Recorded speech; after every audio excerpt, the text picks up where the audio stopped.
APJ Abdul Kalam memorial lecture में प्रमुख रूप से उपस्थित इंडिया इस्लामिक कल्चरल सेंटर के अध्यक्ष श्री सिराजुद्दीन कुरैशी जी, उपाध्यक्ष श्री SM खान जी, सेंटर के अन्य पदाधिकारीगण, यहाँ उपस्थित अनेक देशों के एम्बेसडर्सगण, देवियों और सज्जनों,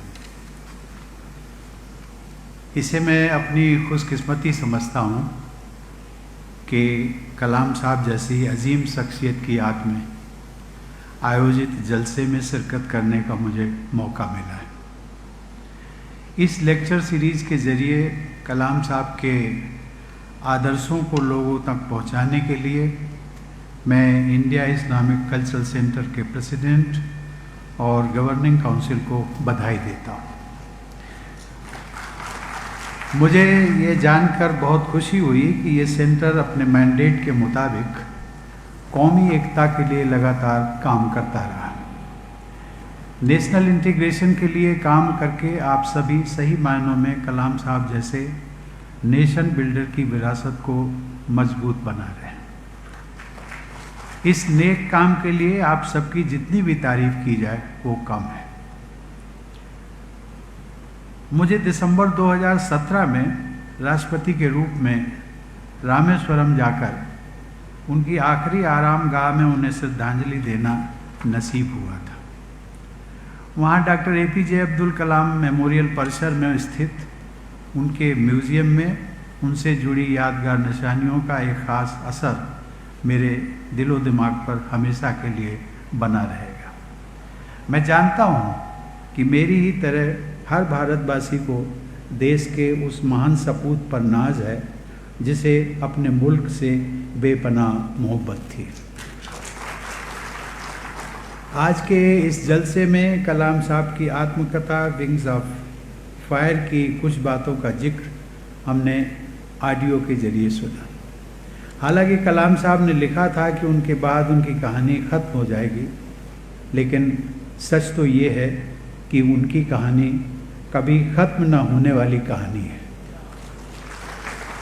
उनकी अमर कथा का सिलसिला हमेशा हमेशा के लिए भारत की आने वाली पीढ़ियों के लिए दिलो दिमाग में बना रहेगा। जैसा कि सभी जानते हैं कि कलाम साहब को बच्चों से बेहद लगाव था। वे स्कूली बच्चों से ख़ास तौर पर मिला करते थे। उन्हें यकीन था कि वो आने वाली पीढ़ियां भारत के स्वर्णिम भविष्य का निर्माण करेंगे।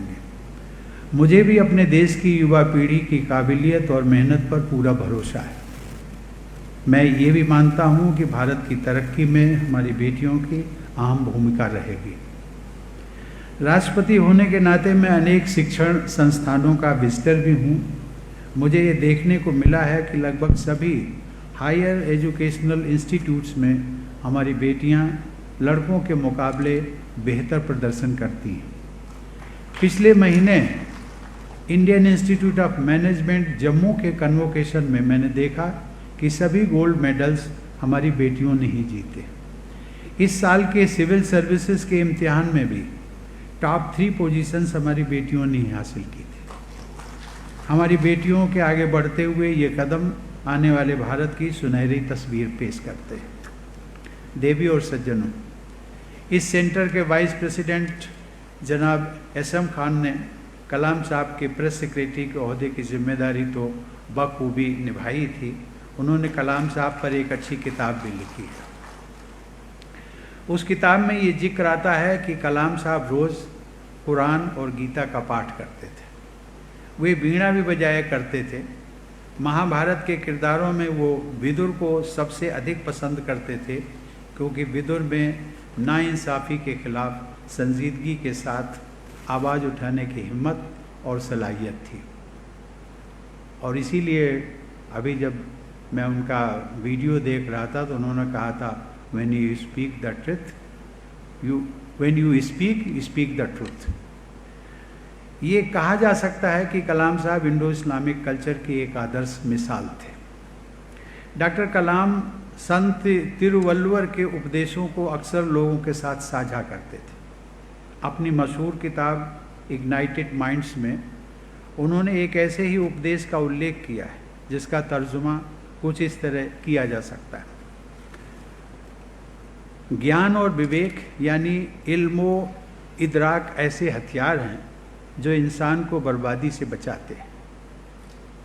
उनकी ताकत से इंसान का अंदरूनी किला इतना मजबूत हो जाता है कि उस पर कोई भी दुश्मन काबिज हो ही नहीं सकता। अनकोट। देवी और सज्जनों, कलाम साहब जितना जोर साइंस पर देते थे उतनी ही अहमियत वे रूहानियत को भी देते थे। आम लोगों में साइंस के लिए रुझान पैदा करना उनका एक मिशन था। इस मिशन को उन्होंने बाकायदा एक ऑर्गेनाइजेशन के जरिए आगे बढ़ाया। लेकिन ये बात भी गौरतलब है कि वे सभी धर्मों के संतों और फ़कीरों से मिलते थे और उनसे कुछ ना कुछ जानने की कोशिश करते थे। उनकी लिखी किताबों में एक छोटी सी किताब है जिसका नाम है बिल्डिंग अ न्यू इंडिया। उस किताब के एक चैप्टर का टाइटल है learning from saints and seers.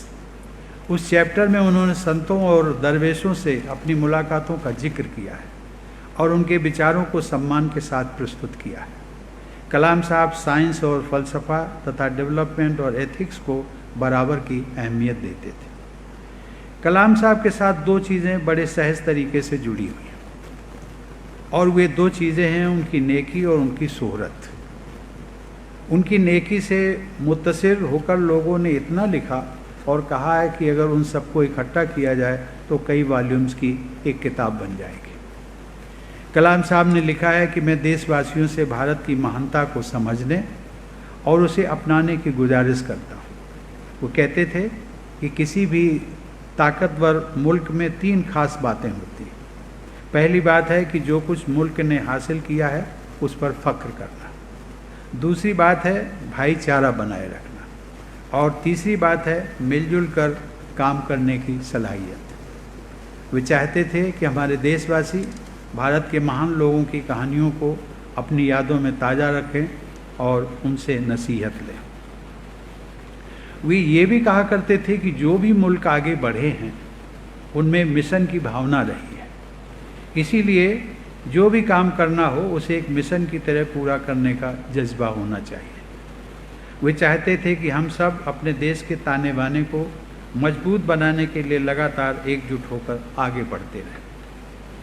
देवी और सज्जनों, वे देश प्रेम यानी वतन से मोहब्बत को सबसे बढ़कर मानते थे। वे कहा करते थे कि जब A.R. रहमान वंदे मातरम गाते हैं तो उनकी आवाज़ हर देशवासी की रूह तक पहुंचती है। भारत के हर गांव और शहर को, भारत के हर शहरी को वे खुशहाल और मजबूत देखना चाहते थे और इसके लिए हमेशा कोई न कोई प्रोग्राम या स्कीम बनाते रहते थे तथा उसे अमल में लाने की कोशिश में भी लगे रहते थे। कलाम साहब चाहते तो नासा में या दुनिया के किसी भी मुल्क में बहुत बड़े ओहदे पर काम करके ढेर सारी दौलत कमा सकते थे। उनके पास ऐसे ऑफर भी आते थे, लेकिन उन्होंने देश में ही रहकर साइंस, खासकर डिफेंस, स्पेस साइंस और कम्युनिकेशन के क्षेत्र में भारत की सेल्फ रिलायंस या खुद मुख्तारी का रास्ता मजबूत किया। उन्होंने भारत के पश्चिमी और पूर्वी समुद्र के रेतीले तटों पर जो प्रोजेक्ट अंजाम दिए हैं वे हमारी सेल्फ रिलायंस का परचम है। उड़ीसा से लगे समुद्री तट के पास एक द्वीप पर कलाम साहब के मार्गदर्शन में एक अति आधुनिक मिसाइल टेस्टिंग रेंज विकसित किया गया है। कलाम साहब के सम्मान में उड़ीसा की राज्य सरकार ने केंद्र सरकार की सहमति से सन 2017 में उस द्वीप का नाम बदलकर APJ अब्दुल कलाम आइलैंड रखा है। एक बड़ा सादा सा लेकिन सनसनीखेज शेर है जो मुझे लगता है कि कलाम साहब पर बिल्कुल ठीक बैठता है। वो शेर है कि वतन की रेत मुझे एड़ियाँ रगड़ने दे, वतन की रेत मुझे एड़ियाँ रगड़ने दे, मुझे यकीन है कि पानी यहीं से निकलेगा। कुछ लोगों के जहन में हज़रत इस्माइल और जमजम के मुक़द्दस पानी की तारीख भी उभरी होगी। मैं नेकी और रूहानियत से जुड़े सभी मज़हबों के ऐसे तमाम वाक़यात के अजीम किरदारों को भी सलाम करता हूँ। देवियों और सज्जनों, कलाम साहब की आत्मकथा विंग्स ऑफ फायर हर देशवासी को पढ़नी चाहिए, खासकर नौजवानों को। ये किताब कई भाषाओं में छप चुकी है। मैं ये भी चाहूँगा कि हमारे नौजवान कलाम साहब की अनमोल नसीहतों को अपने जीवन में ढालें। अपने टीचर्स की इज्जत करना और अपने घर वालों से लगाव बनाए रखना उनकी कहानी में बार बार जाहिर होता है। उनके साथ काम करने वाला छोटा बड़ा हर इंसान उनके साथ लगाव महसूस करता था। जीवन की सादगी और ख्यालात की बुलंदगी उनकी पहचान रही है। देवियों और सज्जनों, मुझे बताया गया है कि जुलाई 2007 में कलाम साहब ने इस सेंटर में एक तकरीर की थी। इस सेंटर अर्थात आपके सेंटर में उस साल 1857 की जंग आज़ादी का 150वां साल बीतने की यादगार में उन्होंने कुछ अहम बातें भी कही थी। भारत को एक मजबूत देश बनाने के अपने नज़रिए को उन्होंने साझा किया था। उन्होंने इस बात पर खास जोर दिया था कि भारत एक समृद्ध, सेहतमंद, सुरक्षित, शांतिपूर्ण और खुशहाल मुल्क बने जो हमेशा सस्टेनेबल ग्रोथ के रास्ते पर चले। आजकल हम भारत की आज़ादी के 75 साल पूरे होने का अमृत महोत्सव भी मना रहे हैं। इस उत्सव का एक पहलू स्वाधीनता सेनानियों और आज़ादी के बाद के भारत के सफ़र को याद करना भी है। मैं चाहूँगा कि इंडिया इस्लामिक कल्चरल सेंटर कुछ ऐसे काम करे जिनसे कलाम साहब के और उन वैज्ञानिकों के बारे में जिन्हें खुद कलाम साहब ने 5 माइटी सोल्स कहा है, उनके बारे में नई पीढ़ी में जानकारी बढ़े। कलाम साहब ने जिन महान वैज्ञानिकों का जिक्र किया था उनके नाम हैं professor Vikram Sarabhai, professor Satish Dhawan, professor ब्रह्म प्रकाश, प्रोफेसर MGK मेनन और doctor Raja Ramanna. Nation builders की कहानियों में हमारे वैज्ञानिकों की कहानियाँ ख़ास तौर से शामिल की जानी चाहिए। आज से एक हफ्ते बाद यानी 27 जुलाई के दिन हमारे देशवासी कलाम साहब की पुण्यतिथि के अवसर पर उनका सादर स्मरण भी करेंगे। 15 अक्टूबर के दिन उनकी जयंती मनाई जाती है। मैं चाहूँगा कि इस्लामिक सेंटर द्वारा कलाम साहब से जुड़ी इन तारीखों के दिन हर साल खासकर नौजवानों में विज्ञान की लोकप्रियता बढ़ाने के लिए प्रोग्राम किए जाएं। मेरा विचार है कि ऐसा करके आपका सेंटर कलाम साहब के प्रति सच्ची श्रद्धांजलि अर्पित करेगा। कलाम साहब भारत को केवल एक विकसित देश के रूप में ही नहीं बल्कि एक महाशक्ति के रूप में देखना चाहते थे। उन्होंने 2020 तक भारत को एक विकसित देश बनाने का खाका पेश किया था। मुझे पूरा यकीन है कि जब हमारी आज़ादी के 100 साल पूरे होंगे तब हमारी अगली पीढ़ी भारत को एक महाशक्ति के रूप में पूरी दुनिया के सामने स्थापित कर चुकी होगी। 2047 का वो भारत हमारे महान स्वाधीनता सेनानियों के सपनों का और कलाम साहब के सपनों का भारत होगा। धन्यवाद। जय हिंद।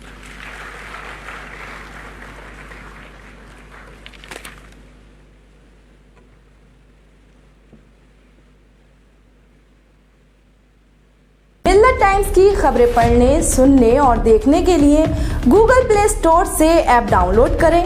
यहां आप उंगली की क्लिक में पढ़ सकते हैं 4 ज़बानों में न्यूज़, उर्दू, हिंदी, अंग्रेजी, बंगला।